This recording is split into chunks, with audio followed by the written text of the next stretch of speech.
Welcome back here with us on Times Now. Viewers, it's day 6 of the Middle East war and the conflict appears to be edging closer to India. The spotlight is now on the Iranian warship Iris Dana, which had recently participated in the International Fleet Review 2026 in India before beginning its return journey. The vessel was also listed among the participating ships in a naval exercise held in the Bay of Bengal from 18th February to 25th of February. The vessel was reportedly struck and sunk by a US submarine in the Indian Ocean off the coast of Sri Lanka while it was on its way back. At least 87 people are reported to have been killed in this incident.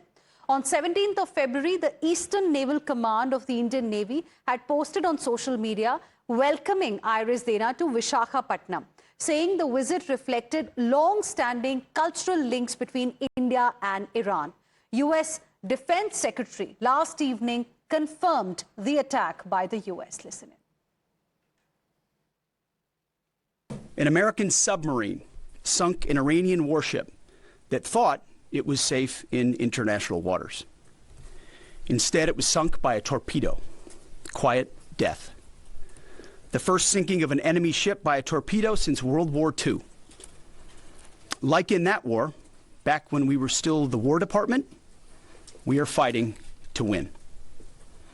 Also, yesterday, the leader of the unit who attempted to assassinate President Trump has been hunted down and killed.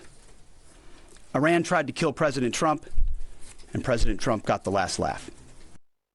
And after the attack, Tehran issued a stark warning to the United States of America, and Iran's foreign minister condemned the strike, calling the action by the US an atrocity at sea and saying it marks a dangerous precedent that the US will regret setting going forward. The Sri Lankan Navy has claimed it rescued 32 survivors from the Iranian ship. The rescued crew members were immediately taken to the hospital for medical treatment.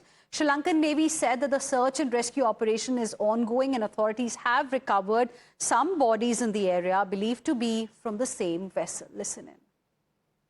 While doing search operation, we found people floating on the floating in the water and rescued them. And later on, subsequently, when we inquired them, we found that those people are belonging to the Iranian ship. And we understood that they need prompt medical attention, and we swiftly transferred them to the Karapitiya Teaching Hospital, and right now they are undergoing medical treatment. So we still continue in the search and rescue operation in that particular area, and also we have found some dead bodies in that particular area, and we suspect these bodies are belongs to the same ship because we found these things in the particular search and rescue area. Positively and swiftly, and we could able to rescue 32 survivors, and still we are doing the search and rescue operation in the particular area. Major General A.K. Sivaj, we were talking about exactly this particular aspect, and what do you make of it now, and what can really be expected, going forward if something like this has happened so close to India and in the Indian Ocean? And also we got earlier an information about another ship of Iran which is near Sri Lanka right now. Very good. You see, Hina, what is disturbing is that this Iris Dana has come to India as a guest, and we have invited them on international fleet. It comes and participate where the President of India also came. It comes in the Vizag, and when it is going back, it is least expected. It is not a ship which is participating in a war. It has come for a ceremonial duty and then going back. And the southern coast of Sri Lanka, when it is in international water, the submarine is hit him. And this is the American submarine. So what message US is sending across the world? This is not a good gesture, and especially they knowing fully well that this ship was invited by India, and after participating in this international fleet, it was going back. So it was a sitting duck, but then the way the US has conducted itself, I don't think it's a reliable partner. And knowing fully well it has participated in an exercise in India, and India has a good relation with US, by doing what they have done, I think they have sent a wrong message in the international fora. And the diplomacy demands, a courtesy demand that this sort of opportunity target are not expected. Second thing, what is more concerning to me is that in case if it has been hit by a submarine, then the submarine is not too far off from Indian waters, especially south of Sri Lankan coast. And these are the SOC, that is sea lanes of communication. So this is a cause of concern to us, and we have to be very vigilant. It is not only the Chinese submarines which are basically nuclear power submarines, it's also American submarine there, and therefore there is a requirement to be more alert and keep our surveillance at the highest stake. Sir, request you to stay on with us. In fact, what we are also witnessing on this particular issue is politics that has started. Rahul Gandhi, the leader of opposition in the Lok Sabha, has slammed the government, calling it a situation that has now reached our backyard. The Lok Sabha leader of opposition said Prime Minister has remained silent and warned that India now needs a steady hand at the wheel. He further added that instead the country has a compromised Prime Minister, accusing the Prime Minister of surrendering India's strategic economy. Pawan Khera of the Congress party also voiced strong criticism of the government's response to the US attack on Iran. He said the strike shows that distant powers can act freely and that United States wouldn't dare to do this with China. He added that India has effectively become a walkover for US and Israeli interests and accused foreign powers of acting under India's nose without facing any pushback. Pawan Khera described the situation as a war at India's doorstep and called Prime Minister's silence on the matter anti-national. No other government, whether BJP, Congress, Third Front, no other government would have allowed what has happened under Mr. Modi's watch. Now, will the Prime Minister of India apologize to Iran? Will he support, will he help the Sri Lankan Navy in rescue operations? Or will he again wait and seek permission from Tel Aviv and from Washington? Because the way our Prime Minister is behaving, our foreign policy, our strategic interests, our geopolitical interests are all completely surrendered to the whims and fancies or to whatever suits Tel Aviv and Washington. And viewers, other Congress leaders have also voiced strong criticism of the government's handling of the situation. They described Prime Minister's response as unacceptable, calling it cowardly, and saying his compromise is putting India to shame.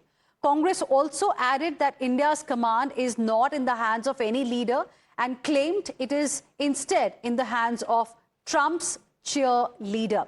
Meanwhile, we have a reaction from Rajya Sabha Member of Parliament, Kapil Sibal as well. Listen in.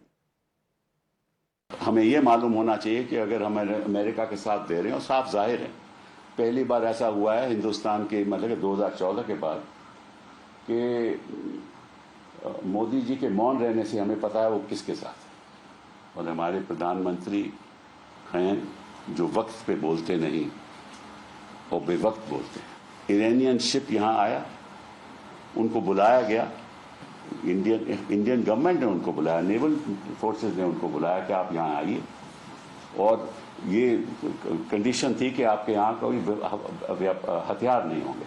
So they were defenceless. Americans knew they were defenseless and they killed so many people.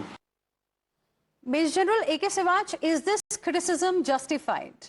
You know, it is a misplaced. See, India is going to put a strong protest to US. They don't deny it. The government is very strong. We do what is in our national interest.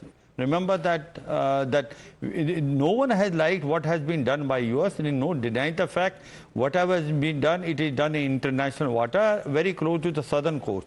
Now, you know why when the SOS call was passed on, it is the Sri Lankan which are the closest, and the Sri Lankan Navy has done the complete action of saving many, crewmen, whatever was feasible. All aid was given. As far as India is concerned, India has taken all the stand which is required. I'm sure we will be passing a strong protest to US and telling them this is not what is to be done with a friendly country, because they are very close to our waters. Remember that the ship was our guest. I'm sure the government is going to take a strong action on that. But the Sri Lankan Navy was the closest, and when they get the SOS, they are the first responder. Though India Navy is most capable of being a first responder any place in the Indian Ocean. However, since it was in very close to Sri Lankan water, it is Sri Lankan Army, and we will put up a strong protest. Let me tell you that Indian government is very strong on this. We have a courage to call spade as a spade. I'm sure the government will do it. And whatever now stand India is taking presently on US, Iran and Israel-Iran is on national interest. We are taking a stand on a dialogue and diplomacy. We are not neutral. We are toward peace. We are claiming that the war should stop at the earliest, because it is against the humanity. Absolutely. The longer it goes, it will have a drastic effect on the economy of the whole world. That's what the Prime Minister also said a short while ago, that military conflict is not a solution to any issue. Stay on with us, sir. More important updates coming in after drone strike on UK base in Cyprus. Italian defense minister has said that the country intends to deploy a multi-domain force in the Middle East with air defense systems against drones and missiles. Together with Spain, France and the Netherlands, Italy will be sending naval assets to protect Cyprus in the coming days. Major General Sivaj, any thoughts on this? How crucial is it? See, the point is that Iran has even attacked in Cyprus, because there is a UK base there, and the UK base was utilized by the Americans.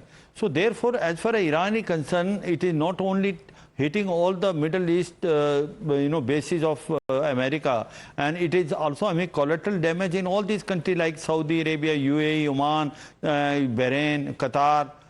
So therefore, this was a cause of concern. But now, when they are going up till Cyprus, they are now in the doors of Europe. So therefore, what the European countries are saying, that they need to have a joint front, and that's what the Italy is saying, and that's why other European countries are saying they are going to now have a force which is available to it, and that can counter Iran. See, Iran has even touched upon Turkey. It has a range of about 2,000, 2,005 kilometers only of their drones and missiles, but they are hitting everyone, whosoever comes. So therefore, as far as Europe is concerned, they are now, especially the country like Italy and all, they are preparing a united force, and they are ready to now respond to the new challenge which has been now developed in very close to the international water of Cyprus, Greece and all. So I'm sure the requirement of the day is to remain united, and Iran is not only hitting the countries in Middle East, it is now also trying to hit countries which are in Europe. Right. Thank you very much, Major General A.K. Sivaj. Appreciate you joining us here on Times Now and sharing with us your perspective. We will slip into a very short break right now. We'll be back with lots more. Don't go anywhere.